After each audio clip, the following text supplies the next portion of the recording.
गरीब मायका। मोहिनी के 3 बेटे थे। पति खूब अच्छा कमाता और बड़े घर के ऐश सब था मोहिनी के जीवन में। लेकिन एक चीज जो नहीं थी वो थी सुकून। मेरी बहन और मेरा भाई दोनों गरीब, लेकिन मैं मेरे पास तो नोट की बरसात है। तभी मोहिनी की बहन वीना उसके दरवाजे आ जाती है। अरे मोहिनी, कैसी है? मेरे घर में ना सिलेंडर खत्म हो गया है। तेरे पास तो इतने पैसे हैं, भरवा देना मेरा सिलेंडर। पैसे जैसे ही आ जाएंगे मैं दे दूंगी। तभी मोहिनी का पति राकेश आ जाता है। क्या है वीना, ये अपने घर की परेशानी हम लोगों के घर ना गाया करो।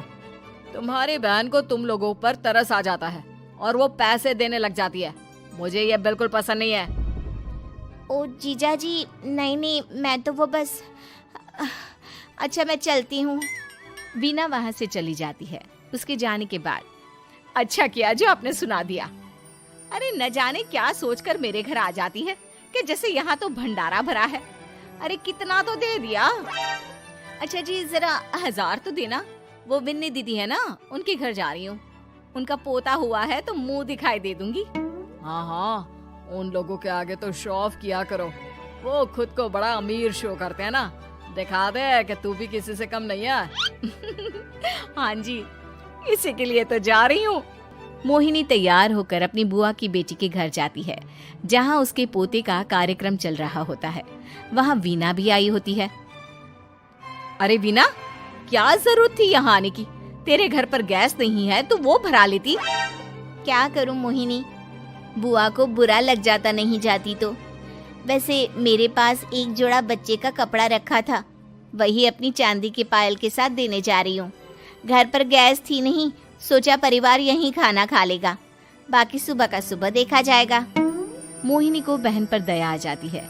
वो पर्स से 1000 रुपए निकाल कर दे देती है। ले वीना, लेकिन पैसे वापस कर देना, तेरे जीजाजी हिसाब लेते हैं। मोहिनी भी क्या करती, गरीबी में बहन का सहारा ही उसके जीवन जीने का आधार था। फिर एक रोज, सुनिए, भाई के घर बेटी हुई है, मुझे माँ के पास जाना होगा। अरे उस घर में ना कूलर है ना एसी, कैसे रहोगी तुम? हाँ, वही सोच रही हूँ कि अकेली जाऊं, बच्चों को साथ ना ले जाऊं। चली जाओ, लेकिन ये जो तुम अपने गरीब परिवार से मिलने चली जाती हो ना, मुझे बिल्कुल अच्छा नहीं लगता। पता नहीं मैं भी कैसे मैनेज करती हूँ, लेकिन क्या करूँ। मोहिनी भाई भाभी के घर आती है। मोहिनी, कैसे आना हुआ?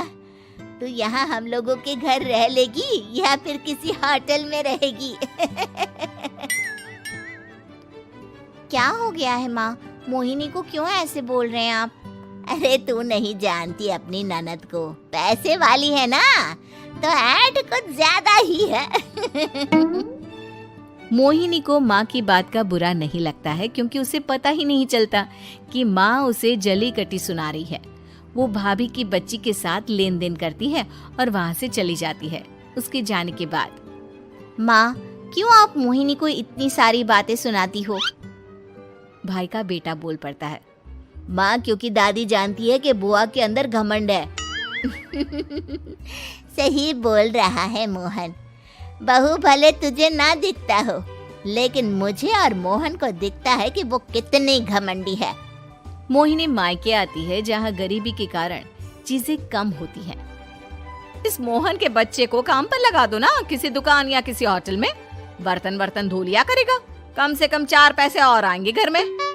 देख मोहिनी, माना तेरे पास पैसा है, लेकिन तेरे भाई के दिन इतने भी बुरे नहीं चल रहे कि वो अपने बच्चे की पढ़ाई रुकवा कर उससे बर्तन धुलवाए। मोहन माँ की ओर देखता है, जैसे आंखों से बोल रहा हो, देख लिया बुआ का हाल। हाँ मोहिनी, बात तो सही है, लेकिन अभी मोहन को पढ़ना है। आखिर तुम भी तो अपने दोनों बेटों को पढ़ा रही हो ना। मेरे बेटों से कैसे कंपेयर कर सकती हैं आप? अरे वो तो कलेक्टर बनेंगे। हाँ, कल को वो मोहन को नौकरी में रख लेंगे, क्यों? मोहिनी कुछ दिन और रहकर चली जाती है। धीरे धीरे दिन बीतता है मोहन बड़ा होता है और कड़ी मेहनत से सफल भी हो जाता है। मोहिनी, माँ के जाने के बाद तो तुमने भाई भाभी के घर जाना छोड़ ही दिया, क्यों? वो क्या है ना, उन लोगों का घर छोटा है, मेरे बच्चे जाना ही नहीं चाहते। पर तुझे क्यों अचानक मायके की बात याद आ गई? यार, मेरा तो मायका है, भाई भाभी है, मेरा तो आना जाना लगा ही रहता है। हाँ, क्योंकि तुझे आदत है ना ऐसे छोटे से घर में और कम पैसे में रहने की। वैसे क्या खबर है आजकल मायके की अपने? अब वो घर छोटा और कम पैसे का नहीं रहा, क्योंकि मोहन तो बहुत बड़ा आदमी बन गया है। फिर क्या? मोहिनी भाभी को फोन करती है। मोहन किसी बड़ी कंपनी का मैनेजर हो गया है क्या भाभी? क्या ये सच है? हाँ मोहिनी दीदी, अब तो हम लोगों के गरीबी के दिन कट गए। आपके भाई ने कोई अच्छे कर्म किए होंगे, जो हम लोगों का बेटा इतना अच्छा कमा रहा है। देख लो भाभी, पहले भी आपने कई गलतियां की थी, आप थोड़ा संभल कर चलना। भाभी को मोहिनी की बात समझ में नहीं आती कि वो क्या कहना चाहती है। फिर एक दिन वीना मोहिनी से कहती है, मोहिनी, हमारा भतीजा मोहन अच्छा कमा रहा है, क्यों ना मैं अपने बेटे की नौकरी के लिए उससे बात करूं? अरे बुआ का बेटा है, ये सोचकर मदद तो करेगा ना? हाँ हाँ, क्यों नहीं करेगा, उसके बुरे दिन में तो हम भी खड़े थे। मोहन को वीना फोन करती है और अपने बेटे की मदद करने की बात करती है। हाँ हाँ बुआ, क्यों नहीं, आप सिद्धार्थ को भेज दें, मैं अपनी ही कंपनी में उसकी नौकरी करवा देता हूँ। दिन बीतते हैं, अब वीना के हालात भी अच्छे हो जाते हैं। क्या बात है वीना, तूने भी कार ले ली, वो भी इतनी अच्छी? हाँ मोहिनी, अपने भतीजे के कारण तो हम लोगों की दिन अच्छे हो गए। उसने सिद्धार्थ की नौकरी लगवा दी है, वो भी शानदार। ठीक है, लेकिन पैसे ख्याल से खर्च करना। वो क्या है ना, पैसे आने आसान है लेकिन संभालने मुश्किल।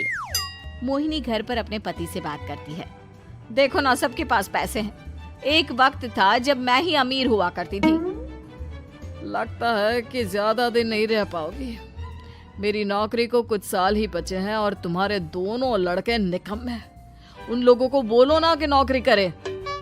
तभी वहाँ मोहिनी के बेटे भी आ जाते हैं।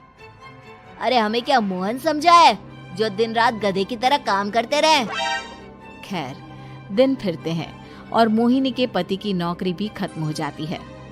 मोहिनी क्या करे, थोड़े से पैसे में गुजारा नहीं हो रहा है।